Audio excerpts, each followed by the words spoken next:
Video versus static content. Why video outpaces traditional marketing. Let's get into it. Video Mavericks, the small business video marketing podcast.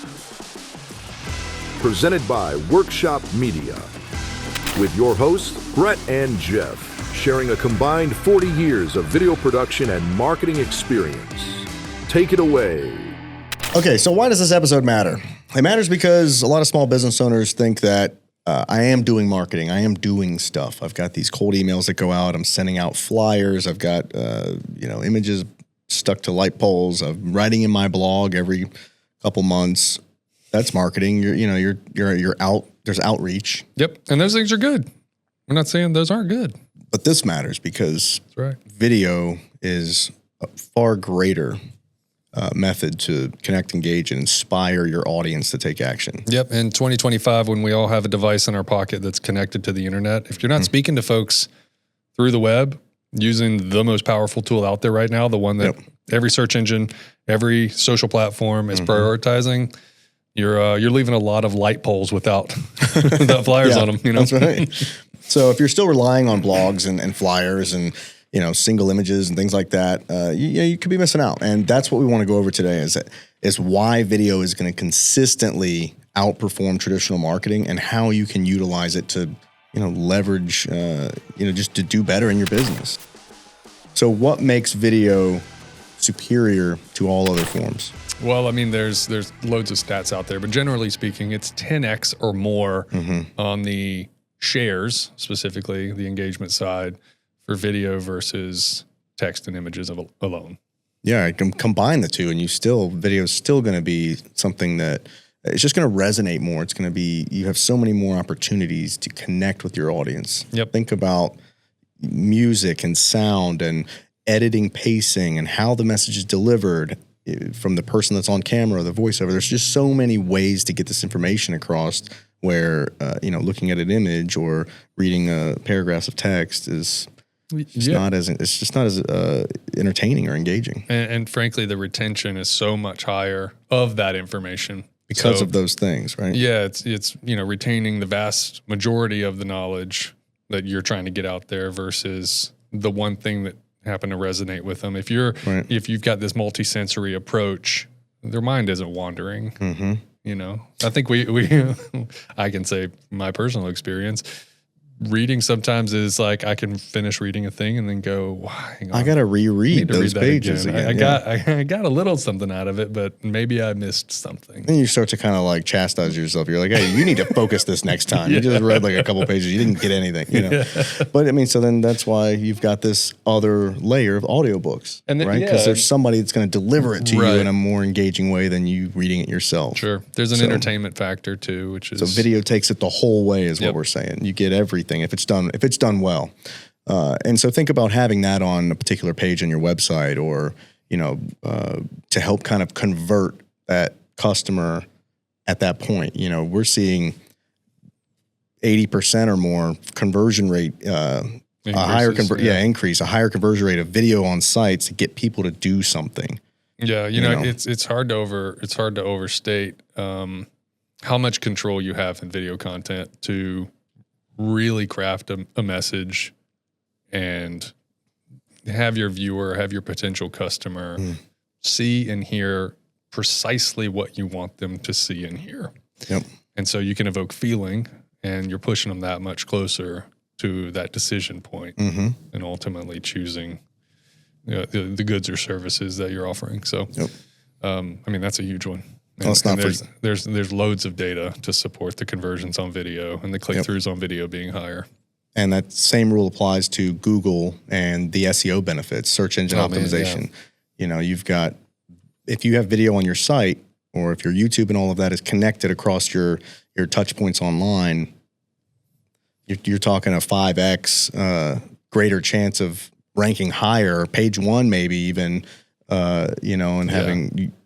being able to show up when people search for a particular thing. Yeah, Google is hungry for that, the multimedia side of things, and just like all of the other platforms prioritizing video, if you have that content on your website, in a lot of cases, if you're uploading and you're tagging and you're captioning and doing all these things the right way, not only are you putting visually engaging content out there, all of that extra tagging and stuff would take pages upon pages on your website to get that message across in an organic way.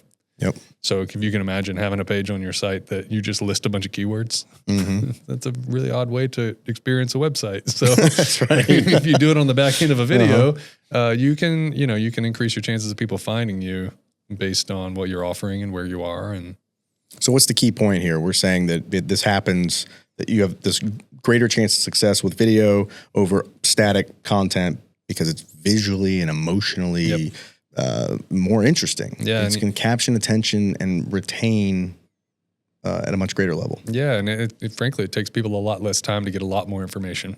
And good point. You're respecting their time, and you're leveraging those few fleeting moments that people are willing to spend on a given anything to get the most out of it. Yep.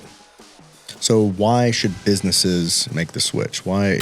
Well, I mean, I think just sort of piggybacking on what I was just saying, attention spans are getting shorter, and we have an onslaught of content on a regular basis, and most of it is video of some form. So if you're expecting for someone to step away from their safety blanket of scrolling content constantly and thinking that they're going to read and connect with your business through text, I mean, you've got some real some real truth coming your way, because that's just not realistic. I mean, even it hasn't been that long ago that photos on apps like Instagram were all the rage, and now it is so rare to see a single image. Even on Instagram, which is a visual platform, carousels are dominant. So carousels are kind of a video-esque way to push stills. It's page turn after page turn after page turn, which is to say deliver a lot of information and keep people on the platform.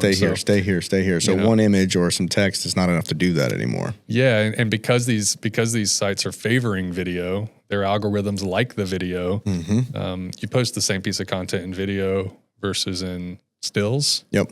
More people are going to get exposed to it in the video form simply because that's what they're pushing to people. Yep. That's the game you have to play if you're going to be on social media doing any digital marketing. And let's not forget about the purpose of marketing, right? Which is to get your customers to know you, like you, and trust you, right? And so humanizing your business is a lot more difficult with text and still images when you could be telling your story and connecting, right, and engaging with the customer. It makes it a lot easier to then connect with them after the post, and in comments and DMs and emails and phone calls, because you've already made that connection. So it's less about a sale or the awareness or whatever. Or the awareness of a piece of still content.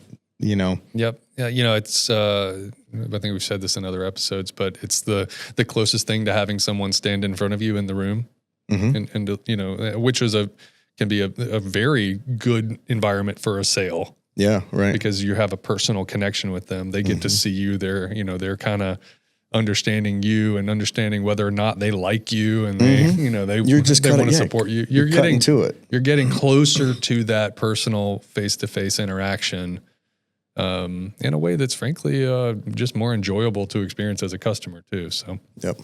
So how do we deliver some information that will make it easier for a business to transition from static to video? Best case scenario is you do it all, right? But if you're going to say, I want to do the most strategic thing, the most impactful thing, we say switch to video if you can only do one, right? Sure. So what advice do we give for transitioning from static to video? I think one of the first things is know that you already have content. You don't have to come up with ideas just out of nowhere. You don't have to go from I'm not doing this to I've now got to write a Hollywood film. I'm now a video producer. You don't need to do that. Right. You undoubtedly have content that already exists. So look at what you already have. Look at your blogs. Look at, maybe the formatting for your emails that you send out. Look at what you put on that flyer that's stapled to the telephone pole. Yep. What content already exists that could be repurposed and just represented in a different format using video. Yeah, so we'll say use your energy in thinking through how to present the information. You don't have to think through what it is I need to tell people. Yep. You're already doing it as a business owner or a leader in your business. Yep. Use your creative energy to say, how can I make this engaging? How can I give this information in a way that isn't boring ultimately, right? One of my favorites is Go ahead. Sorry, I know what you're coming. I know what you're going to say next. I was like, me too. One of my favorites is testimonials, and it just works. It's man. There's. We all look at Google reviews when we're trying to decide, for example, where to eat. You know, you search the restaurant and you go, how many stars do they have? How many people have been there? Video testimonial is an even more personal, trustworthy, authentic way to get someone else's opinion of their experience with your business. So, I mean, you can't do much better than somebody else willing to speak on behalf of you. That's exactly right. And doing video testimonials can be very simple. It's so funny. I knew you were gonna say testimonial. I was like, that's me too. I love it. In their most fundamental way, it's just someone saying, I like what they did for me and you will too. Yep. And so you really don't have to overcomplicate that, at least to begin with. Yep. And those don't have to be overproduced, right? No. It's just, you just have them if they're willing to record it or you record it, you know, it's a very easy, that's low hanging fruit, you know, if you have a happy customer. So what about replacing stock footage? A lot of websites have stock footage. You know. Anywhere that you currently have multimedia on your website, consider putting something that's authentic to your business. And if there's an opportunity to have video, that's even better. Yep. Cool. How about optimizing for social, right? If you're making a piece of content, or you have some content that's on your socials that maybe didn't do so well or that did very well, and you're like, hey, I could leverage, you know. Yeah. You know, if you currently have a longer piece of content, consider cutting those things up and using them short form, and just getting more mileage out of the stuff that you already have. Yep. I think a lot of people probably think social first because it is something that's ever present. But there certainly is a bit of an art form to making content that is specifically for social media platforms. Not everything is going to necessarily perform, but being present on the platform in an authentic way that accurately represents your brand, regardless of what it is better than not doing anything. Better than not doing anything at all.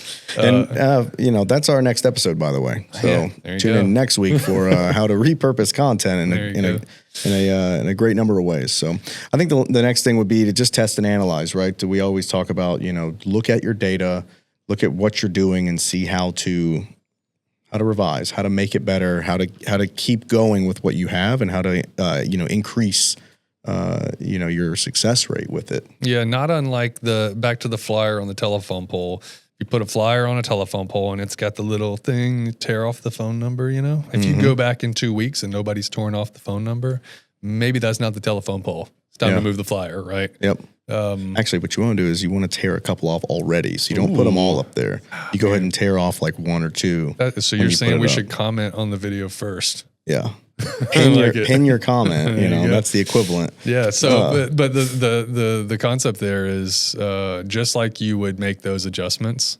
If you're not getting business in a certain area of town, then you're going to look somewhere else. The same goes for video. Just consider you put something out there, try to determine why it's not working. We have other episodes that go into some of those things that could be causing your content not to work as good as it could work. And we recommend you watch or listen to those, but just test and analyze and adjust. So yeah, if you've been hesitant to do this, you know, now's the time to just take what we've talked about here and in our other episodes on types of videos to do, what to create, how to, you know, present yourself on camera. All of these things are going to help you, you know, get out there and market your business with video, story-driven, strategic video content. You're not going to look back at static content ever again. I guarantee it. You know, just figure out how to plug it into your bigger strategy. That's it. That's it. I mean, it's only going to be better than not having it. All right, so make sure you like, subscribe, and hit that notification bell on YouTube. We're also on Apple Podcasts and Spotify. We drop episodes weekly to help small business owners and business leaders use video marketing to grow and scale their operations.